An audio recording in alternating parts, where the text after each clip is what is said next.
Assalamualaikum warahmatullahi wabarakatuh. Sebelum memulai, ada sebuah kutipan yang mengatakan, tidak semua pertanyaan dalam hidup memiliki jawaban yang instan, tetapi setiap pencarian akan membawa kita pada pemahaman yang lebih baik. Hal yang sama juga berlaku dalam penelitian dan karya ilmiah. Berawal dari rasa ingin tahu, sebuah penelitian dilakukan untuk menemukan jawaban yang dapat dipertanggungjawabkan secara ilmiah. Nah, pada kesempatan kali ini, saya akan mempresentasikan tentang materi mengenai karya tulis ilmiah, mulai dari pengertian, ciri-ciri, jenis, hingga strukturnya. Semoga materi yang saya sampaikan dapat bermanfaat dan menambah pengetahuan bagi kita semua.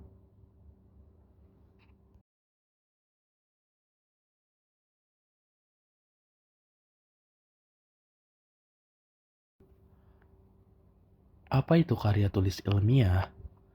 Karya tulis ilmiah adalah karya tulis yang disusun berdasarkan hasil penelitian atau pengamatan yang dapat dipertanggungjawabkan.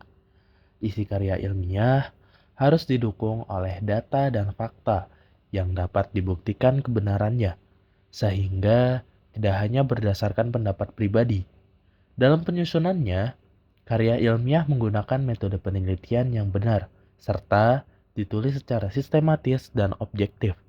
Tujuan utama karya ilmiah adalah untuk menyebarluaskan ilmu pengetahuan kepada masyarakat, menyampaikan hasil penelitian, serta menambah wawasan dan referensi ilmunya bagi pembacanya.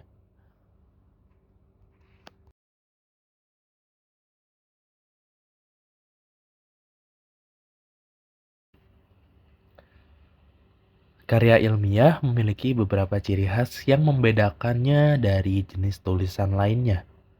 Karya ilmiah bersifat objektif karena didasarkan pada data dan fakta yang nyata, bukan imajinasi atau pendapat pribadi.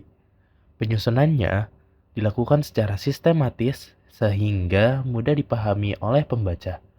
Selain itu, pembahasannya disajikan secara rinci dan lengkap agar informasi yang diberikan lebih jelas. Kebenaran isi karya ilmiah juga dapat diuji dan dipertanggungjawabkan.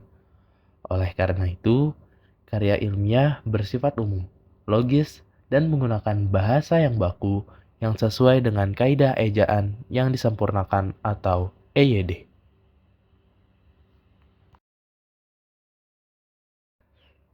Nah, berdasarkan bentuknya, karya ilmiah dibedakan menjadi 3 jenis. Yang pertama, karya ilmiah populer, yang biasanya membahas tema-tema umum, menggunakan bahasa yang sederhana, dan sering dimuat di media massa seperti koran atau majalah. Yang kedua, karya ilmiah semi formal, memiliki struktur penulisan yang lebih teratur, seperti pendahuluan, isi, dan penutup. Contoh karya ilmiah semi formal adalah makalah dan paper. Yang ketiga, karya ilmiah formal, yang memiliki struktur paling lengkap dan rinci. Jenis ini umumnya digunakan dalam dunia pendidikan tinggi, seperti skripsi untuk jenjang sarjana, tesis untuk magister, dan disertasi untuk program doktor.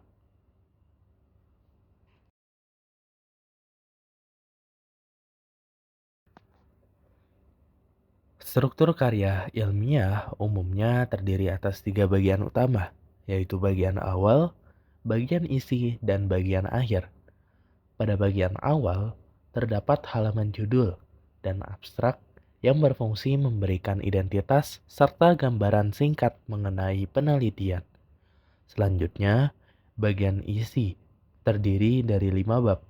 Bab 1 adalah pendahuluan yang berisi latar belakang, rumusan masalah, tujuan, dan manfaat penelitian.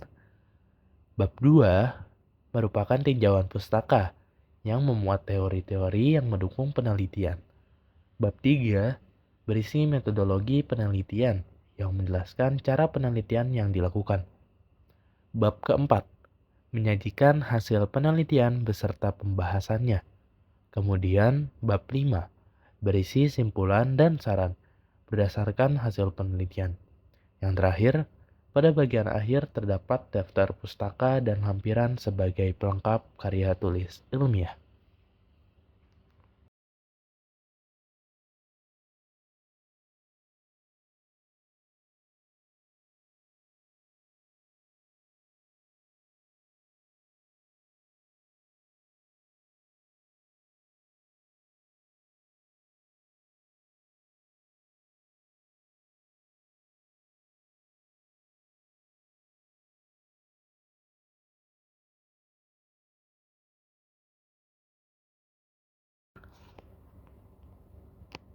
Berikutnya, kita masuk ke dalam sistematika penulisan karya tulis ilmiah.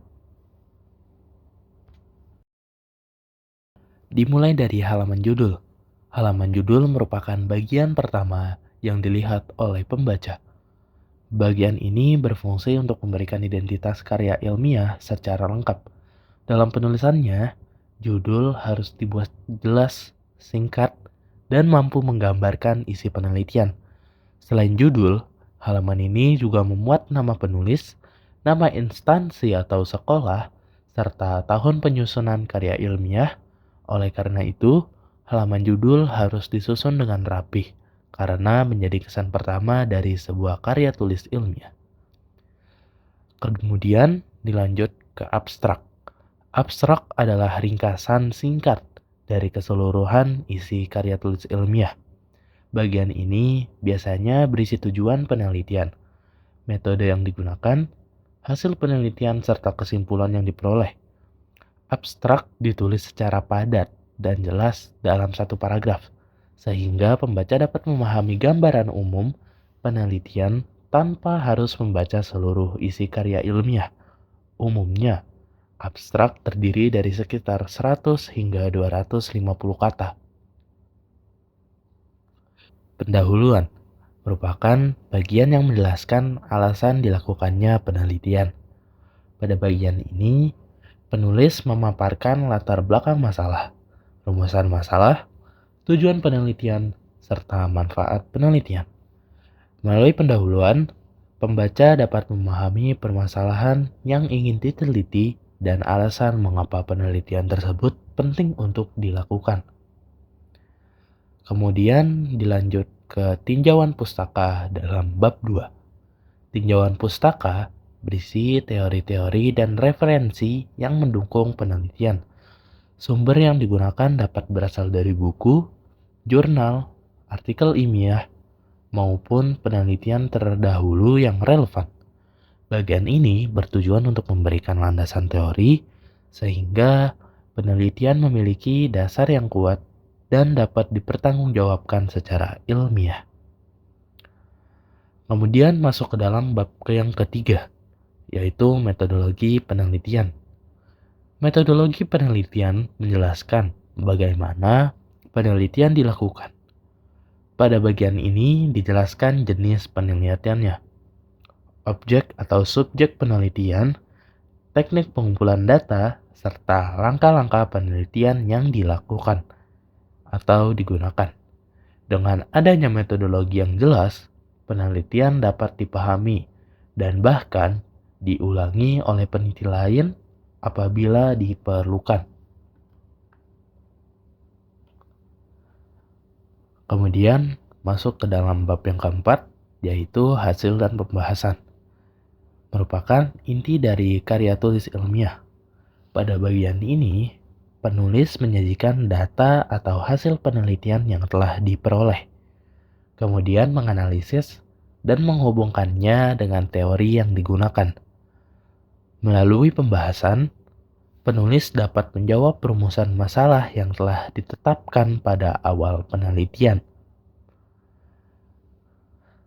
Kemudian masuk ke dalam bab yang terakhir, yaitu bab 5, berisi simpulan dan saran.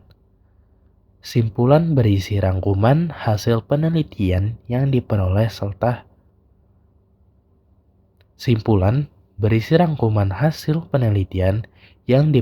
setelah seluruh proses penelitian selesai dilakukan. Simpulan harus dibuat berdasarkan data dan pembahasan yang telah dijelaskan. Selain itu, Penulis juga dapat memberikan saran yang ditujukan kepada pembaca, peneliti selanjutnya, atau pihak-pihak yang terkait agar penelitian dapat dikembangkan lebih lanjut. Kemudian masuk ke daftar pustaka. Daftar pustaka merupakan bagian yang memuat seluruh sumber referensi yang digunakan dalam penyusunan karya ilmiah. Penulisannya harus sesuai dengan aturan yang berlaku dan disusun secara alfabetis berdasarkan nama penulis. Daftar pustaka penting karena menunjukkan bahwa karya ilmiah disusun berdasarkan sumber yang jelas dan terpercaya.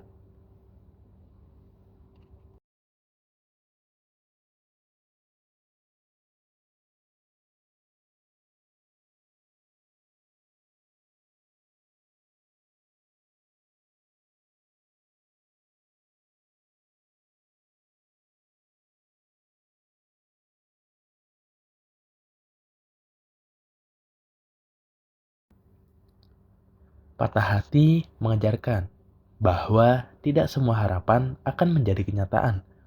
Begitu juga dalam penelitian, tidak semua hasil akan sesuai dugaan. Namun, dari setiap proses, selalu ada pelajaran yang membuat kita berkembang. Saya, Jendra Endi Aldrian dari 11.5 mengucapkan terima kasih.